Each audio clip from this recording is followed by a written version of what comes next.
So we just spent the day watching the ATP 500 in Vienna, the Erste Bank Open. It's second day of qualifying.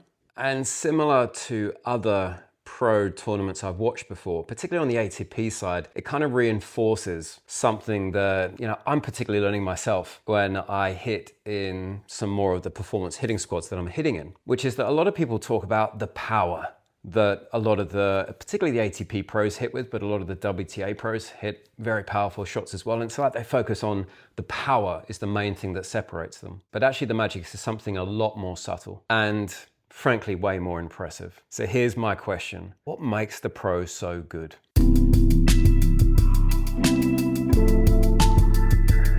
So I think there is this myth, for at least some people, that pros are great because it's all about power. When you watch tennis on TV, particularly when you watch highlight reels or you focus on sort of the big shot at the end of the rally, you think, wow, they're hitting the ball so incredibly hard. You got big serves, massive forehands, explosive moments. But particularly when you go and watch tennis live and you're actually sort of immersed in it from the court side, it's actually quite different. What really stands out to me is not really how hard they hit the ball, because to be honest, half the time, they really don't. What always strikes me is how well they position the ball. It seems like every single shot they play, whether on defense, whether in a neutral position or in attack, they're choosing the depth, the angle, the spin, all designed to keep their opponent off balance so the opponent can't hit that huge ripping forehand or backhand or whatever shot it might be. One shot that really stands out to me is the serve. The amount of variety I think people are getting. You can't just hit the same bombing serve at 135 miles an hour, but then even on forehands, backhands, drop shots, slices, the spins and the placements vary so much. It's frankly like chess being played anywhere between 60 to 120 miles an hour, even more of course on the serve. What also really strikes me within that is not just the precision, but also the ease that these guys play with. And also the ladies when I've watched WTA. Just the general look, but also the feel you get from them. Everything seems so easy.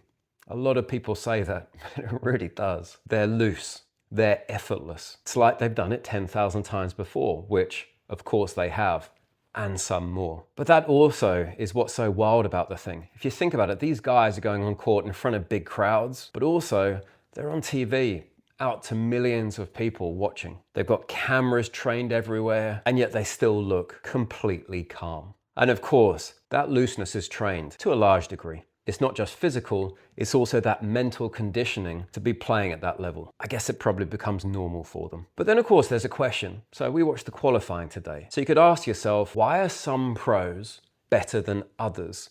And conversely, why are some pros not stepping up? Why were these guys today in qualifying and not in the main draw of the 500? And I think this is what makes it really interesting. And I'm always asking myself, why is this person who seems to be able to hit great shots, why are they not inside the top 100? Equally, when you see Sinner and Alcaraz battling it out last night to the Six Kings, why are they so much better? Because to be honest, there is a gap. And from the 4 players I saw today, if I break those down, I kind of took down this mental note as to what are some of the things that probably prevent them, at least on today's performance, from stepping up a level? So in the first match, we saw Alexander Kovacevic, don't know if I'm saying that quite right, versus Mackenzie McDonald.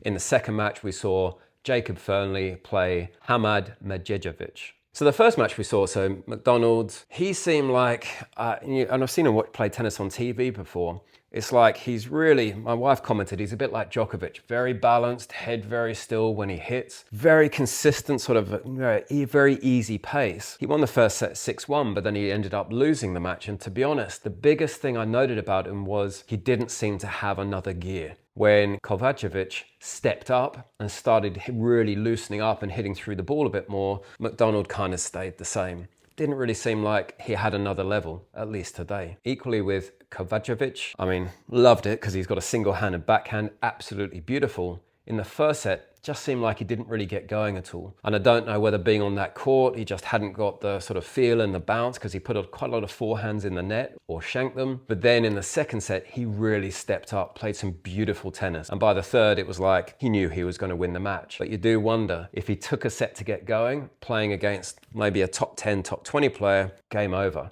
You just can't give them those breaks. So is it that he can't get zoned in fast enough? So then in the second match, watching Jacob Fernley, my observation with him was he didn't really seem to have any weapons. When you sort of think about some players, you kind of think, wow, their serve or their forehand or that backhand. With Fernley, the only thing I could kind of really pull out, a bit like Cameron Norrie, he's very consistent, very disciplined, and he's just going to grind his way through the match. Maybe a bit like Andy Murray. Otherwise, there just wasn't a big, heavy shot.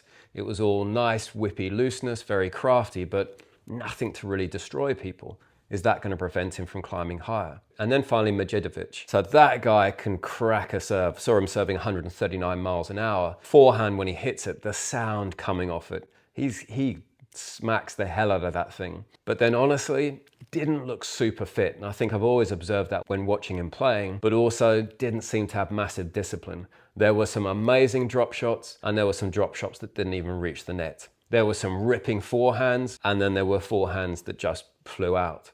So for him, he looks like he could be absolutely amazing. Probably just got to bring that fitness and discipline in.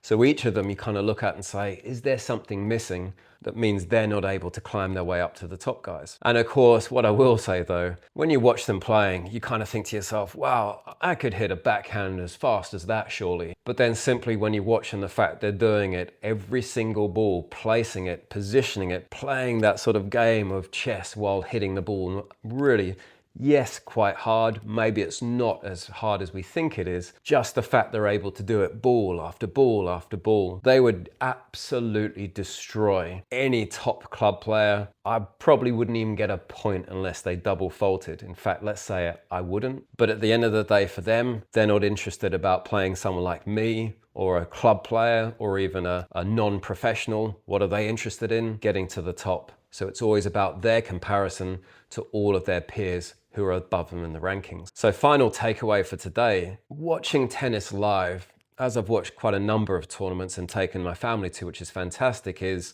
it always strikes me how it's never really as much about the power as you think it is. Maybe in the women's game a little bit different. Sometimes think Sabalenka, she's smacking every ball as hard as she can.